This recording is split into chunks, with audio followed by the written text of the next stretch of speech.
Robert managed a weak red smile. At the least, they will say, this last thing, this I did right. You won't fail me. You'll rule now. You'll hate it worse than I did, but you'll do well. The king scrawled his signature blindly, leaving a smear of blood across the letter. And help my son, Ned. Make him be better than me. I am Eddard Stark, Lord of Winterfell and Hand of the King, and I come before you to confess my treason in the sight of gods and men. I betrayed the faith of my king and the trust of my friend Robert, he shouted. I swore to defend and protect his children. Yet before his blood was cold, I plotted to depose and murder his son and seize the throne for myself. Joffrey Baratheon is the one true heir to the Iron Throne, and by the grace of all the gods, Lord of the Seven Kingdoms and protector of the realm. My mother bids me let Lord Eddard take the black, and Lady Sansa has begged mercy for her father. So long as I am your king, treason shall never go unpunished. Sir Ilyn, bring me his head. Peace. There's your peace, Sir Aerys.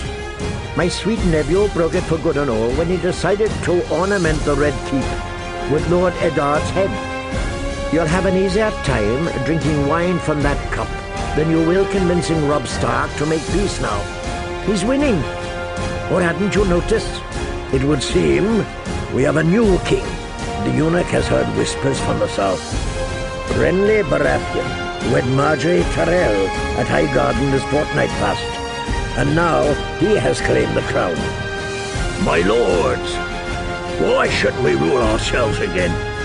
It was the dragons we married, and the dragons are all dead. There sits the only king I mean to bow my knee to, my lords. The king in the north. The King of Winter. It is as you warned him. They will not rise, mister. Not for him. They do not love him. Your true enemies are the Lannisters, my lord, Maester Cresson answered. If you and your brother were to make common cause against them...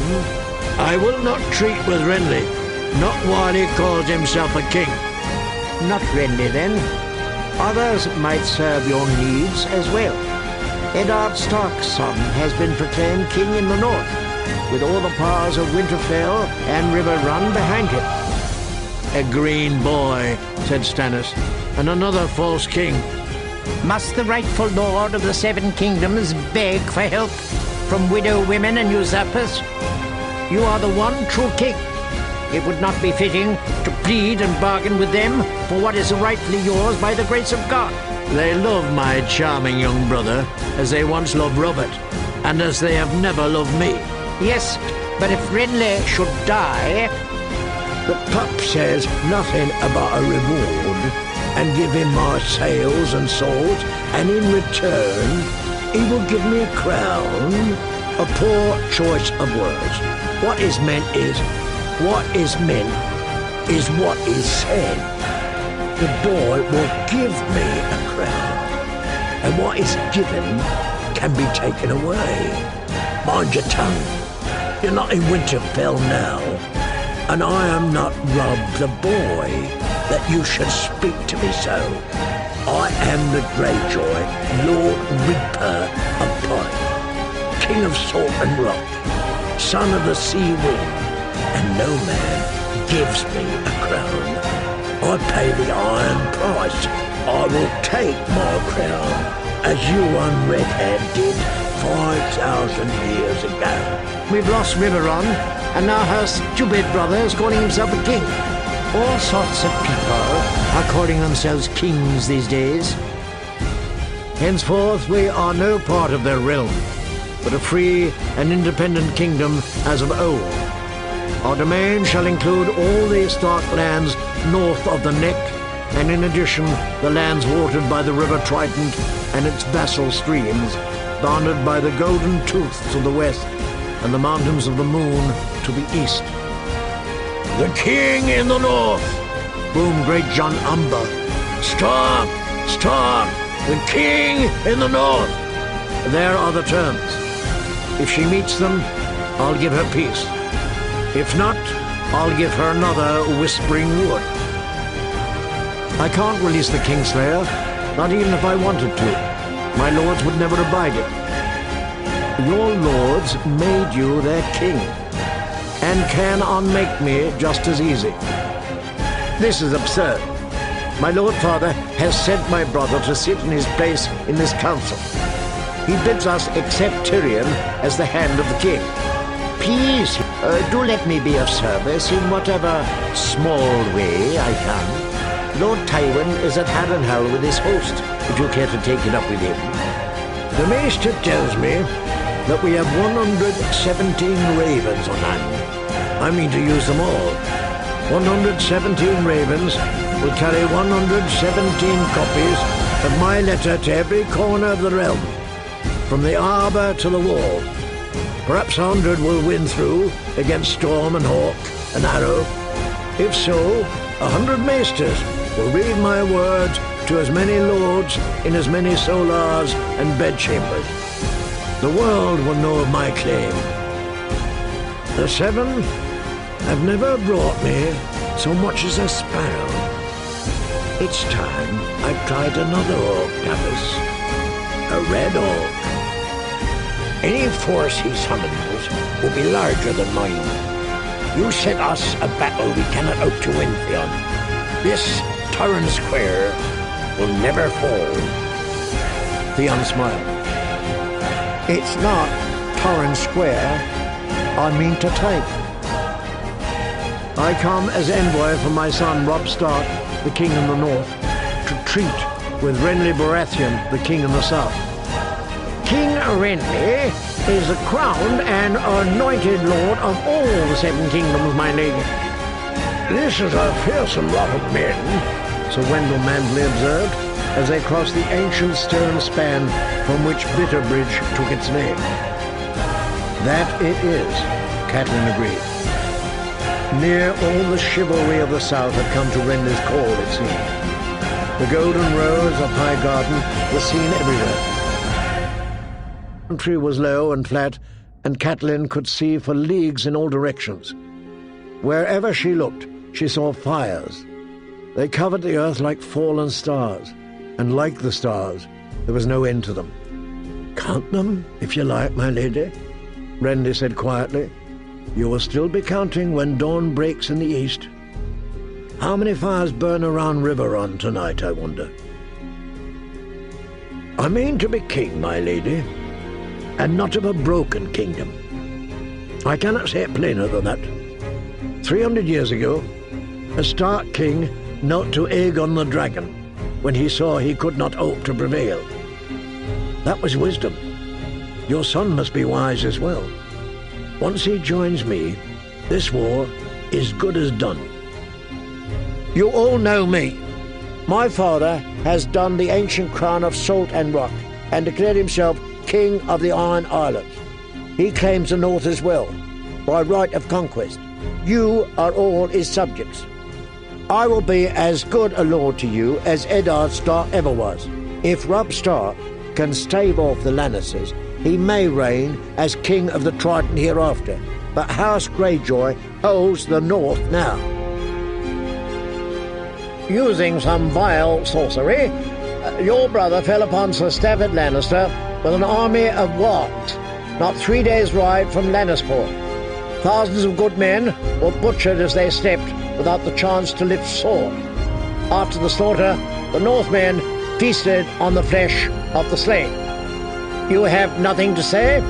I'd shoot you too, but if I do, Mother says they'd kill my Uncle Jaime. Instead, you'll just be punished. What is the meaning of this?